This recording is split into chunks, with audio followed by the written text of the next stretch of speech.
welcome back to Cast of Wonders, the fiction audio magazine for young adults featuring stories of the fantastic. I'm Graham Dunlop. Happy 2012 to you. How's your year going? Have you kept up with your New Year's resolutions, or didn't you make any? I rarely do myself, but one of mine this year was to keep Cast of Wonders bringing you great stories. And we're off to a great start with today's presentation, Ruby Hearts by Jodi McArthur. Jodi McArthur loved to troll the forests with her brother for salamanders, fossils and buried treasure. Mostly they just got wet and jumped out of trees. This story was written for Thor and Xavier. Jodi's fiction has won several contests and recently was nominated for a Derringers and a Spine Tinglers Award. Discover more at www.jodimcarthur.blogspot.com. Check the show notes for details. Your narrator today is the Cast of Wonders editor, Barry J. Northern. So far he's played a very behind-the-scenes role, but we're hoping to coax him further into the spotlight with more narrations. And now, for the first time in 2012, we've a tale to tell.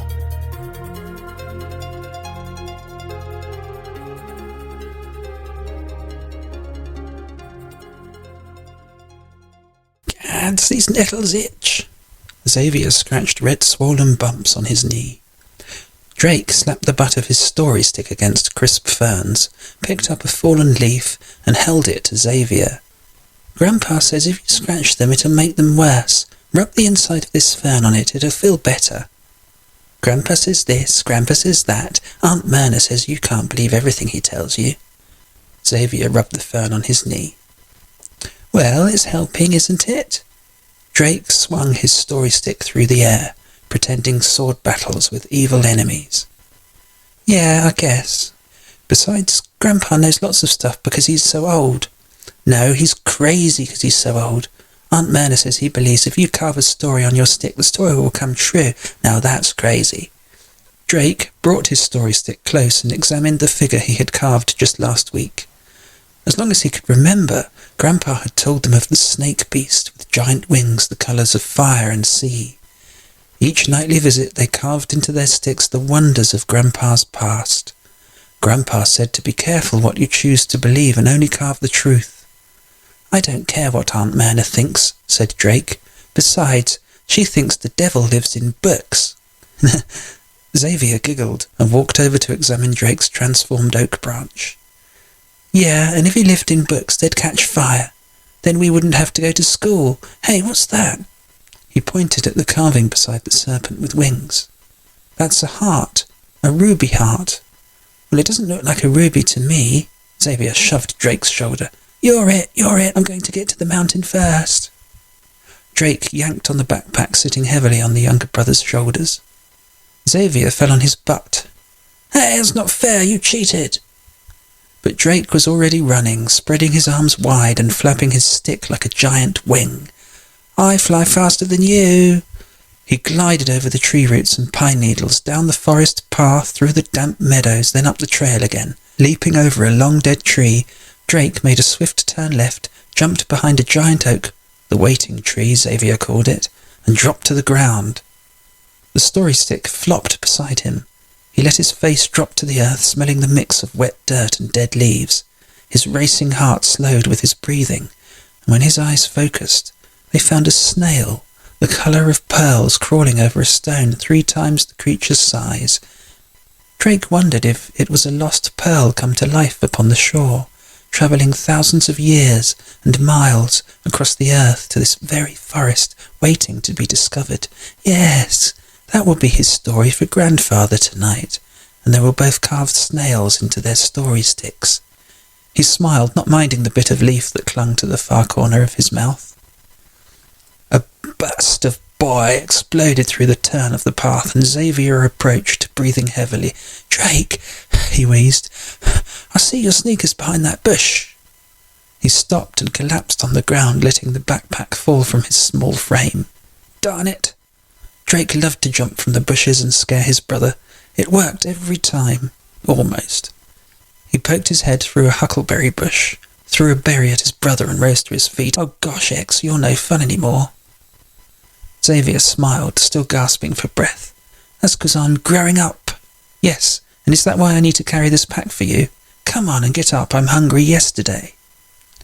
They trudged along the thick forest path, emerging upon grassy open mountainside where a boy could look at the wide world and wonder about adventures and battles that may have taken place among the large stones and boulders sprinkling the hills like giant silver moons. Drake sank his stick into the soft earth and let it push him along the side of the mountain. The sun unleashed its fury as they crisscrossed up the steep path. "I can't go much further, Drake, I'm so tired." Xavier threw himself under the shadow of a long straight rock and sank to the ground. "I can't make it to the top today. Please, can we just eat here?" "We're almost there, see?" Drake pointed his stick towards the mountain peak.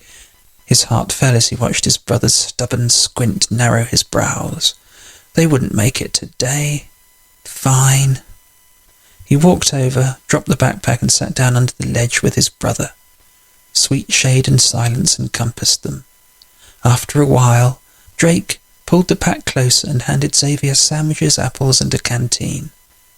While Xavier gobbled his sandwich, Drake sat back with his story stick. He ran his thumb over the smoothness of the carved images. His fingers found the serpent creature. Xavier noticed. "Hey, Drake, tell me that story again about the dragons and the ruby hearts." Drake shook his head. He couldn't tell the story like Grandpa did. Nobody could tell a story like Grandpa did, but he knew Xavier wouldn't take no for an answer. "A long time ago, dragons flew the skies," Drake began, "and when it came time for them to give birth, they would dig themselves down deep into a large stone and lay their egg. When the egg hatched, the little dragon wing would feed upon its mother's body until it was large enough to emerge from the stone nest. One must never find a dragon wing after they fly the nest, for they will eat the first living creature on sight." "That's not the way Grandpa tells it." Xavier bit down into his apple. Juice gushed down his chin. "It takes much longer, and he says what they look like." Drake rolled his eyes. "They're little serpents with wings." "Wings the colour of fire and sea," said Xavier. "Shut up already. Why am I telling you this story if you already know it?" Drake pulled out his sandwich and took a bite. Grandpa's eyes had sparkled with mischief when he'd sent them out today to explore. Glancing around at the giant sphere rocks, eeriness sank into the pit of his stomach. "Tell me what happens if you kill one, not the big ones, the dragon wings." "The skin and flesh turn to blue blood and seep into the earth, but the heart remains," Drake trailed off, running his finger over the heart-shaped carving next to the serpent. If he believed in Grandpa, and if what Grandpa said was true, the heart turns into a ruby, and this is what the valiant warrior would bring to the king for proof to win his prize. "Xavier, it wasn't about winning the prize," said Drake. "Yes, it was," X's stubborn voice again. Drake ignored him and put his sandwich down. He wasn't so hungry anymore. "And there was only one way to kill a dragon wing. Tell me, Drake." Standing up, Xavier stretched his arms and flung his apple core into the valley below. "You have to throw your spear straight through the heart." "Xavier, you know the story as well as I do. Why don't you shut your trap and take the backpack? We're heading back." He handed over the pack, and the younger boy slipped it on. "I'm going to take a leap behind that tree. Don't start without me." Drake picked up his stick and handed it to Xavier. "Hold this for me." Xavier's eyes grew wide with the privilege. He was never allowed to hold the story stick. He nodded his head. "Yes, sir." A ways up the hill, Drake watered the ground. He didn't want to pee on a stone and disturb something. Drake, something's in this rock." Drake turned. Below, across from Xavier, sat a large round stone. It had a hole the size of a baseball hollowed through the middle. A tiny red head emerged like a worm, then disappeared. His heart raced. "Drake, what did I do?" asked Xavier. "Stand still, X, be still, I'll be right there." Running down the path, jumping over the little stones, Drake clenched his fists, wishing he had his story stick. Poor X could die because of him. As he leapt from the last stone, the red head popped up again. Onyx eyes studied him. A long green tongue flicked from its mouth. Drake froze, his arm outstretched from the jump, his knees slightly bent. Fear poured through his blood, and he worried the dragonwing smelled it. Xavier stood about 30 feet to his left, out of reach of the dragonwing attacked. Perhaps if he stood still, so very still, it would think him part of its surroundings, part of nature, part of... The dragonwing cried out, sounding like a dolphin under deep-sea waves. It rose from the rock like a cobra from a basket, long and round, straight and tall. It climbed and wiggled. Drake stood mesmerized by the fierce beauty of it. It opened its long snout of a mouth and sneezed fire. A puff of blue smoke swirled into the noonday breeze. X, you listening? Drake gulped hard and prayed that Xavier wouldn't faint. Yeah, a whisper. Toss me the stick.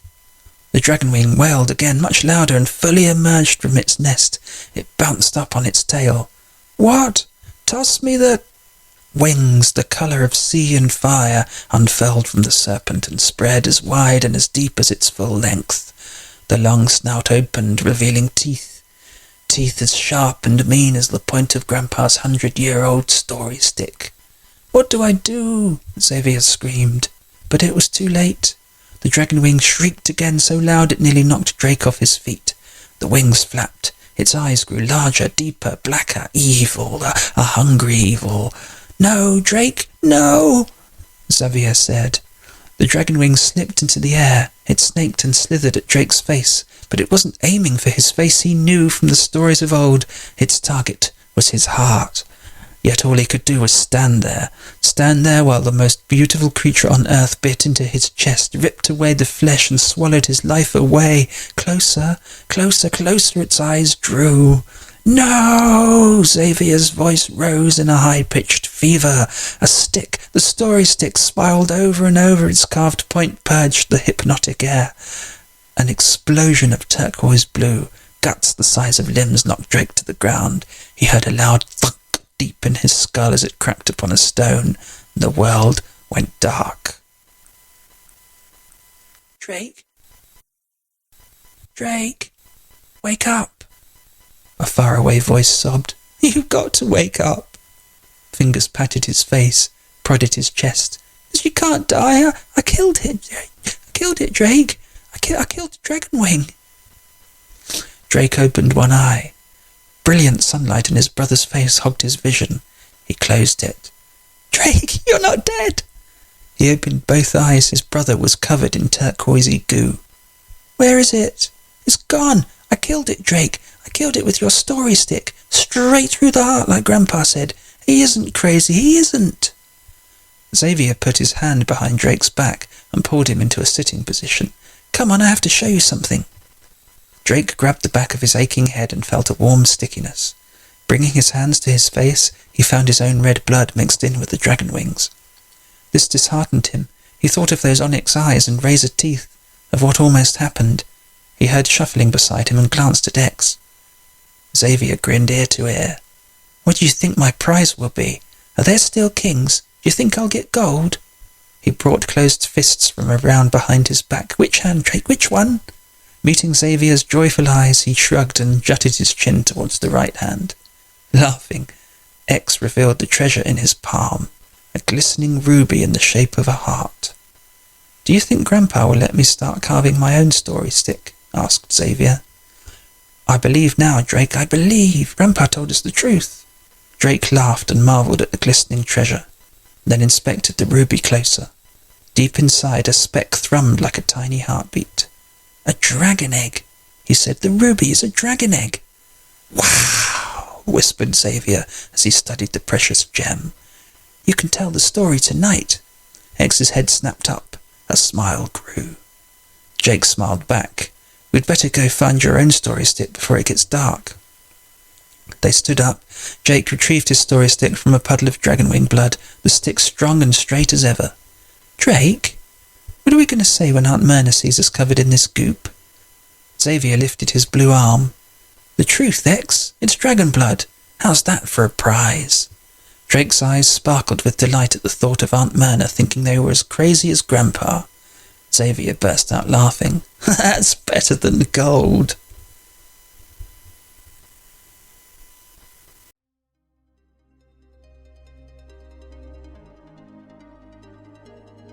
And so ends Ruby Hearts. Come tell us what you thought of the story in the forums at castofwonders.org/forums.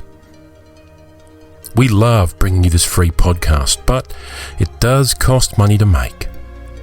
If you visit our webpage at castofwonders.org, you'll see 2 donate buttons, one for one-time donations and one for monthly donations. If you'd like to support Cast of Wonders and help keep us free, we'd greatly appreciate you hitting one of those buttons. All the money is gratefully received and goes to pay our authors for their wonderful stories. Cast of Wonders is released under a Creative Commons Attribution, Non-Commercial, No Derivatives license. Share it around, but don't change it and don't sell it. Theme is Appeal to Heavens by Alexei Nov from musicalley.com.